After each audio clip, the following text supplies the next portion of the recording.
Welcome to San Francisco, a city of bridges and bay breezes, where fog curls like poetry through the hills, where streetcars climb with charm, and where every block feels like its own little world.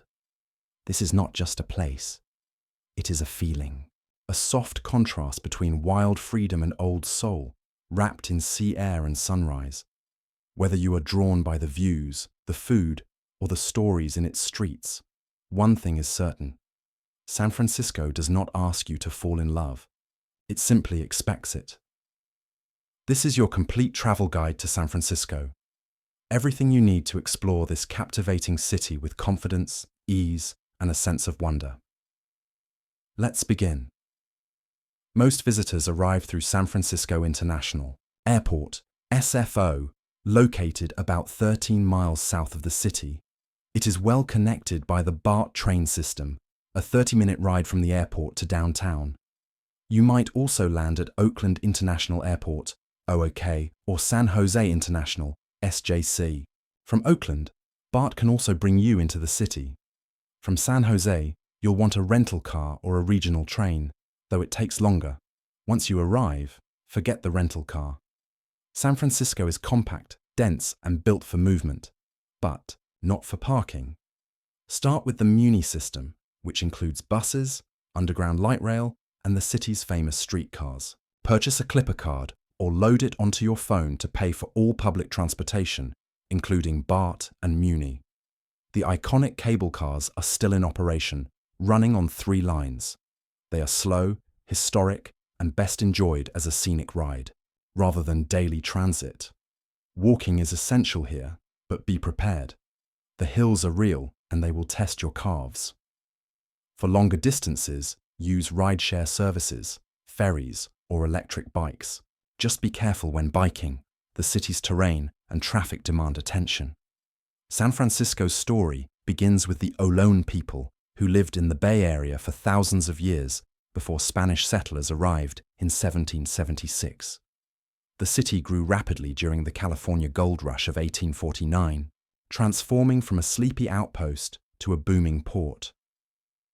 By the early 1900s, San Francisco was a global city, until the earthquake and fire of 1906 destroyed much of it.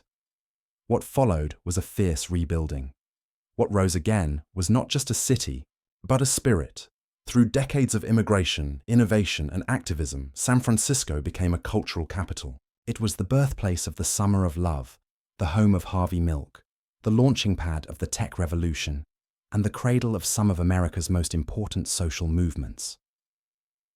Today, San Francisco balances its past and future with elegance, edge, and a view that never gets old.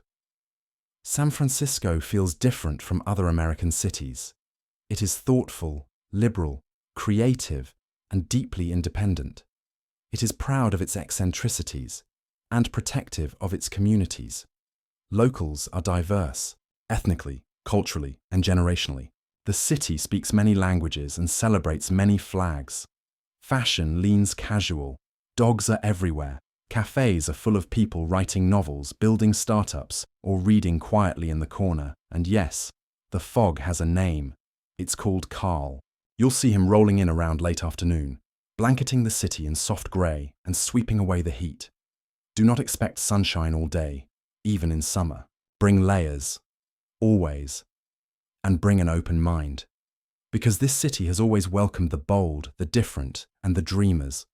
San Francisco is one of the best food cities in the world, hands down. Start with sourdough bread, crusty, tangy, and warm from an oven at Boudin Bakery near Fisherman's Wharf. Pair it with clam chowder, served in a sourdough bowl or with crab, especially during the winter season. Try the city's signature dish, cioppino, a hearty seafood stew born from Italian fishermen in North Beach. Head to the Mission District for a classic Mission-style burrito, packed, foil-wrapped, and often the size of your forearm. Eat dim sum in Chinatown, ramen in Japantown, or grab a fresh Vietnamese, banh mi in the Tenderloin. San Francisco's diversity is best experienced through its food. There are no bad bites, just too many to choose from. For dessert, Go for It's It ice cream sandwiches, Ghirardelli chocolate, or a seasonal tart from the Ferry Building Farmers Market. To drink, start with local coffee, Ritual, Sightglass, or Blue Bottle. Then move to wine. Many menus feature nearby Napa and Sonoma vintages. Or try craft beer from Anchor Steam or Cellarmaker. And if you want a cocktail, rooftop bars across the city serve them with unbeatable views. To go around, begin with the Golden Gate Bridge, the city's most famous face. Walk or bike across it. The bridge is about 1.7 miles long and offers sweeping views of the Bay, Alcatraz, and the Pacific. Next, visit Alcatraz Island. Book tickets early, especially in peak season. The audio tour of the prison is haunting, powerful, and unforgettable. Stroll through Fisherman's Wharf. Yes, it is touristy, but there is charm in its chaos. Stop to watch the sea lions at Pier 39, or take a ferry ride into the bay. Head to Lombard Street, the crookedest street in the world. It is a short walk or cable car ride from North Beach. The view from the top is worth the climb.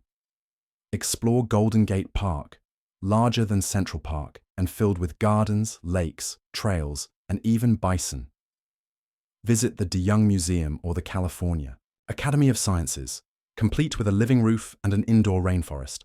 Spend time in Chinatown, the oldest in North America. Wander its alleys, browse herbal shops, and find the original fortune cookie factory. End the day at Twin Peaks or Coit Tower. Both offer panoramic views of the entire city, especially at sunset. San Francisco is a city of neighborhoods, each with its own personality and pulse. The Mission is colorful, youthful, and full of murals. Visit Dolores Park on a sunny day. Grab a burrito and join locals on the lawn with views of the skyline. North Beach is the Italian heart of the city, home to old-school bakeries, jazz clubs, and City Lights bookstore, once a hub for the beat. Poets. Haight-Ashbury still hums with the energy of the 1960s. Psychedelic storefronts and vintage shops line the street. Even if the hippies have aged, the spirit remains. The Castro is historic and bold, one of the first and most vibrant LGBTQ+ neighborhoods in the world. The Castro Theatre marquee still lights up the night. Visit Harvey Milk's camera shop, now a memorial. Soma, south of Market, is sleek, modern, and filled with museums and tech startups. Nob Hill is elegant, classic San Francisco, all cable, cars and grand hotels. The marina offers waterfront walks, boutique shopping, and views of the Golden Gate. And Pacific Heights is a quiet hilltop of Victorian homes and old money charm. Each neighborhood tells a different story. Let yourself wander. Let the streets surprise you. Weather in San Francisco is unpredictable. Always bring a jacket, even in July. The fog rolls in quickly, and temperatures can drop 20 degrees in an hour. Wear comfortable shoes. The hills are real, and they are steep. Plan for some public transport. The Muni and BART systems are efficient, and cable cars are fun, but do not rely on them for speed. San Francisco is expensive. Meals, hotels, parking. Expect to spend more than in other US cities. Tipping is standard, 15 to 20% at restaurants, and a couple of dollars for cabs or hotel staff. Watch your belongings in tourist-heavy areas. Pickpocketing can happen, especially near crowded transit stops. Avoid driving if possible. Streets are narrow, parking is limited, and tickets are easy to collect. Explore beyond the usual spots. Visit the Wave Organ, 16th Avenue tiled steps, or grab dumplings in the Richmond district and be ready to walk, because the city rewards every step. One of San Francisco's greatest gifts is how close it is to natural beauty. Take a day trip to Muir Woods, home to ancient coastal redwoods. It is just 30 minutes away and feels like another world. Drive to Sausalito, just across the Golden Gate Bridge, for art galleries, seaside cafes, and a slower pace. Visit Napa or Sonoma for a full day of wine tasting, vineyard views, and gourmet bites. Explore Half Moon Bay, Pacifica, or Point Reyes National Seashore for beaches, cliffs, and quiet coastal hikes. If you want big trees, blue water, or bold wine, it's all within reach. Spring is one of the best times to visit San Francisco. From March to May, the city blooms with flowers, festivals, and pleasant temperatures.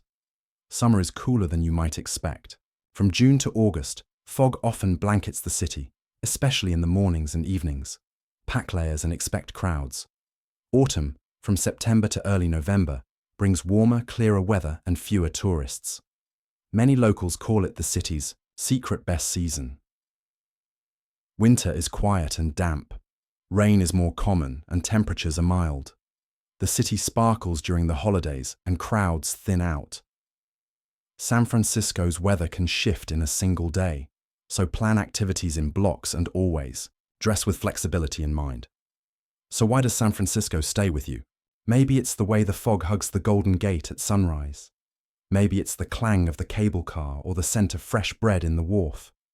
Or maybe it's just the feeling that in a city filled with ideas, people, flavors, and stories, you somehow found a moment that felt entirely your own. San Francisco is bold, strange, beautiful, and impossible to fully explain. But once you've stood at the edge of the bay, walked its hills, and tasted its soul, you will understand why no one ever forgets their first time here. Welcome to San Francisco. It is everything you imagined, and more.